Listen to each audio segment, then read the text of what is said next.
dan seru. Perkenalkan, saya Mentor Aska. Di video kali ini, kita akan membahas mengenai hubungan gugus fungsi obat diuretik beserta strukturnya. Nah, tanpa panjang lebar, let's get started.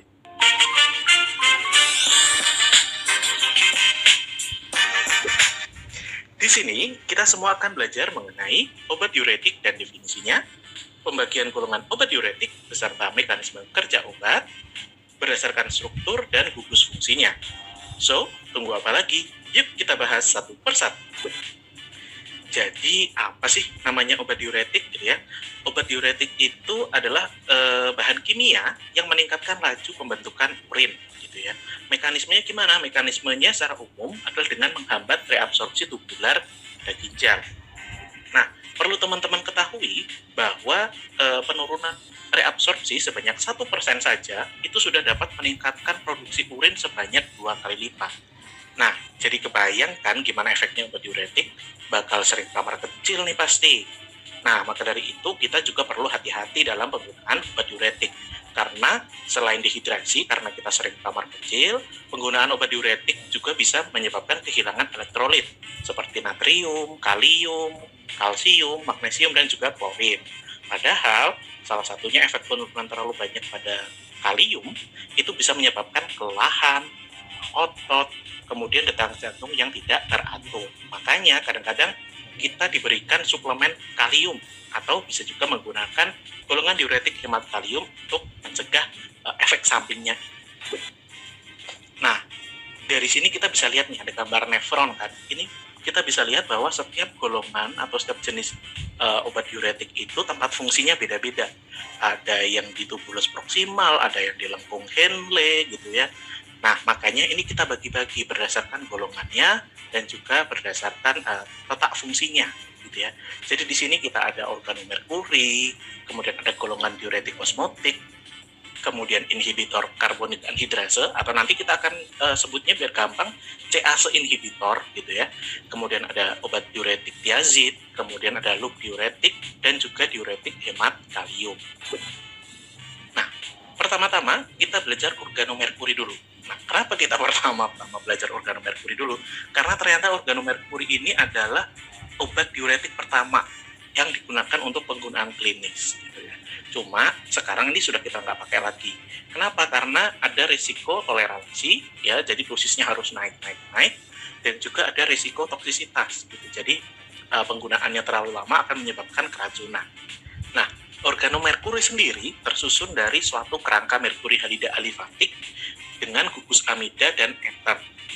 Nah, beberapa contoh dari obat golongan ini dapat dilihat di tabel berikut. Nah, selanjutnya kita belajar mengenai diuretik osmotik gitu ya. Nah, diuretik osmotik ini sebenarnya kita bicara mekanismenya dulu. Ya, dia itu hanya meningkatkan tekanan osmotik pada cairan urin sehingga menurunkan reabsorpsi natrium dan juga reabsorpsi air. Nah, karena dia hanya berperan secara osmotik gitu ya. Jadi dia itu sebenarnya tidak ada kaitannya dengan struktur kimia tertentu kayak misalnya tadi yang merkuri. Ya. Kriterianya sebenarnya untuk diuretik osmotik itu cuma 2, ya, yaitu adalah molekul dengan berat molekul yang rendah dan sedikit diabsorpsi dan dimetabolisme oleh tubuh itu. Sampai sekarang diuretik osmotik sendiri masih banyak digunakan, terutama digunakan untuk pasca operasi gitu. Nah, beberapa contoh dari obat diuretik osmotik ini ada amonium klorida, gliserin, glukosa, urea, sukrosa, dan mannitol. Oke, next kita akan belajar mengenai inhibitor CAse. Nah, inhibitor CAse ini bekerja pada tubulus proksimal, ya, di mana dia akan menghambat aktivitas antiport. Ya, jadi dia menghambat enzim CAse-nya, kemudian efek sampingnya apa? Efek sampingnya adalah aktivitas antiportnya menurun, sehingga reabsorpsi natrium dan air pada tubulus proksimal itu menurun, sehingga volume urinnya meningkat. Gitu. Nah, sayangnya ion natrium ini itu bisa diabsorpsi juga di tempat lain, misalnya di lengkung Henle dan tubulus distal, sehingga efek dari inhibitor CAse ini dianggap kurang optimal ya. Nah, tapi inhibitor CAse ini secara struktur dia ditandai dengan adanya gugus sulfamil yang menempel pada suatu cincin benzen atau cincin heterosiklik ya. Nah, teman-teman di sini bisa melihat struktur dari gugus sulfamilnya.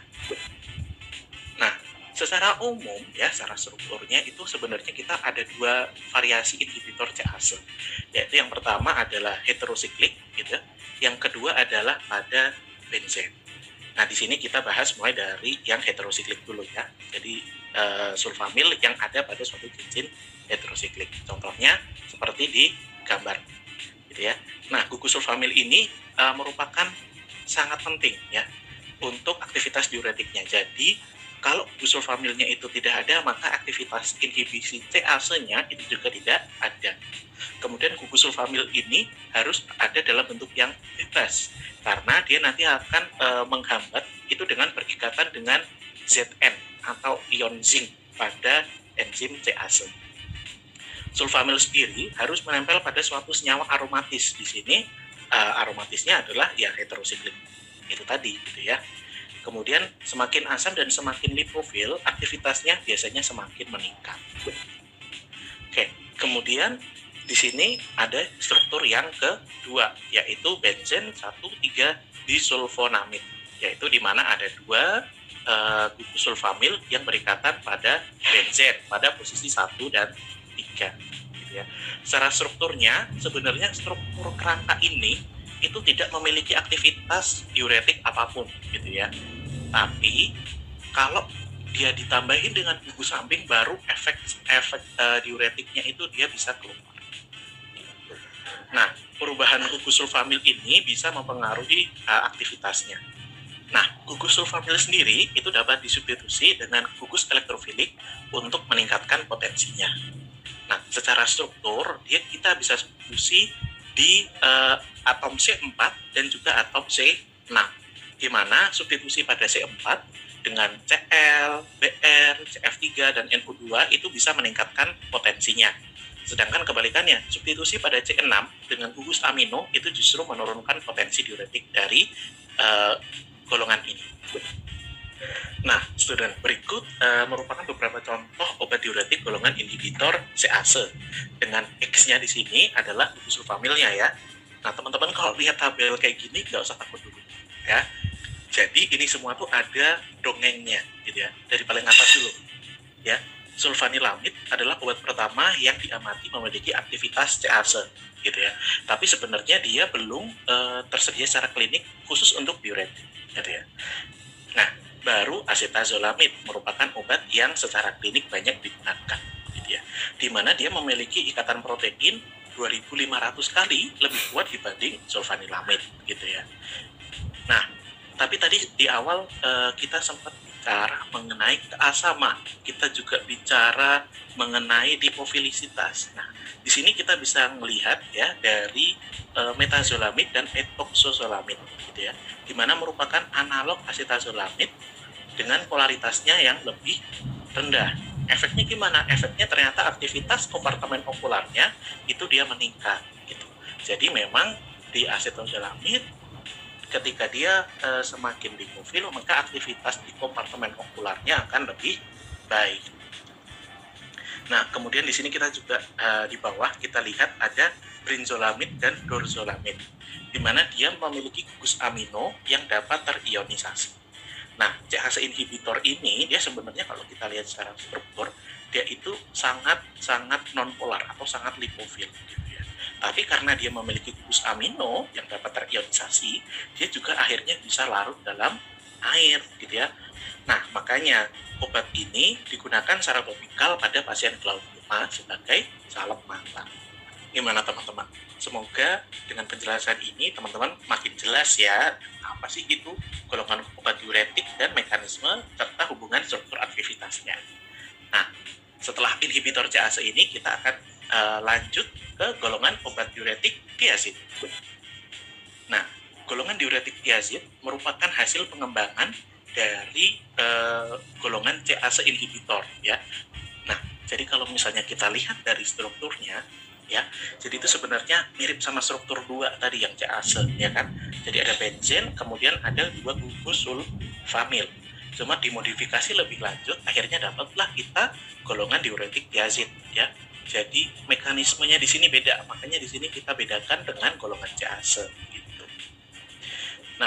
golongan ini berinteraksi dengan simport natrium klorida, gitu ya, terutama pada sisi klorin di tubulus proximal yang menyebabkan penurunan reabsorpsi dan peningkatan volume urin. Gitu.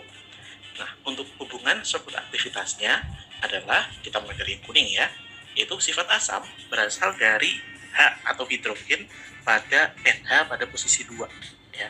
Jadi kalau misalnya terbentuk garam, maka H-nya inilah yang akan lepas ya. Kemudian nitrogennya akan membentuk garam.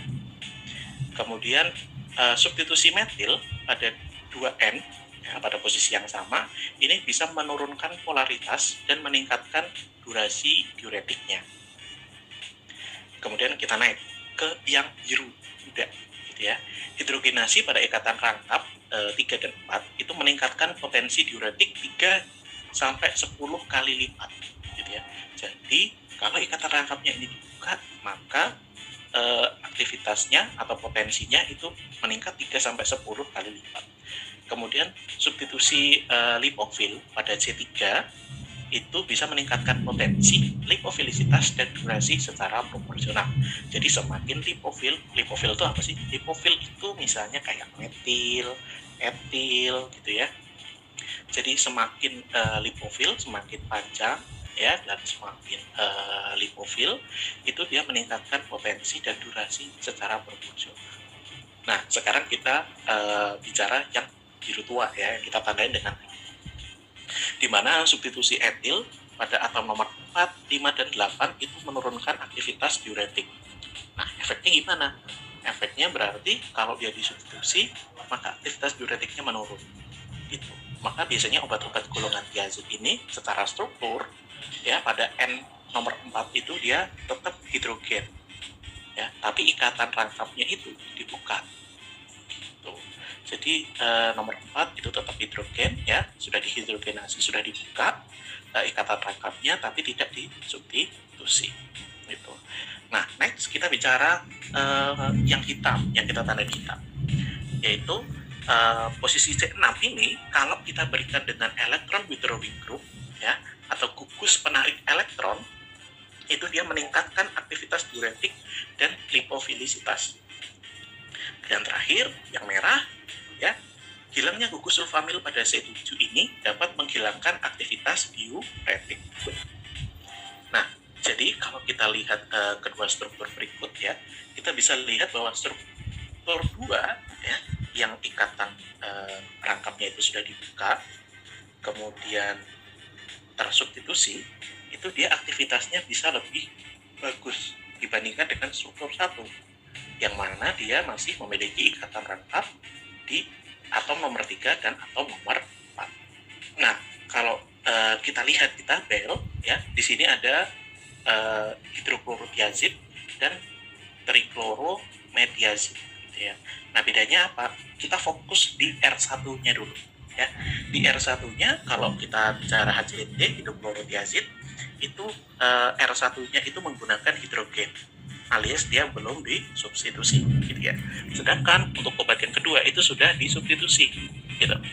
Nah, tadi sebelumnya kita sudah bilang, oh kalau di R1 ini disubstitusi dengan gugus lipofil, maka potensinya meningkat. Nah, kita lihat di sini dia potensinya meningkat. Kemudian half life-nya dia juga meningkat dan diikuti juga dengan durasi obat yang juga meningkat. Jadi memang HCT ini dengan trichlorometiazid ini bedanya kan memang benar-benar ada di R1-nya. Nah, kita lihat di sini bahwa perbedaan R1 ini bisa membuat durasinya menjadi 2 kali lipat. Jadi memang benar-benar berefek gitu ya.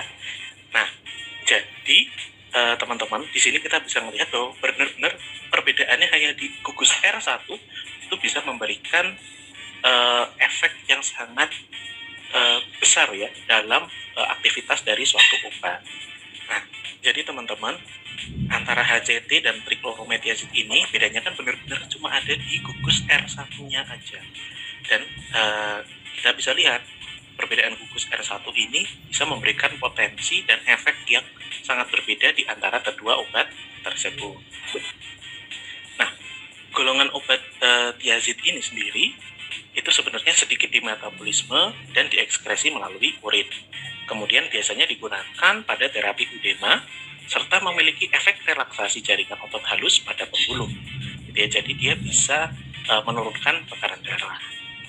Beberapa molekul obat memiliki mekanisme dan aktivitas yang mirip dengan golongan tiazid, walaupun tidak memiliki kerangka benzodisulfonamid.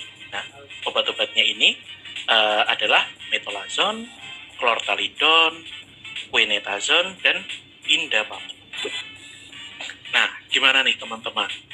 Nggak kerasa kita sudah selesai belajar mengenai hubungan struktur aktivitas obat diuretik. Semoga bermanfaat ya.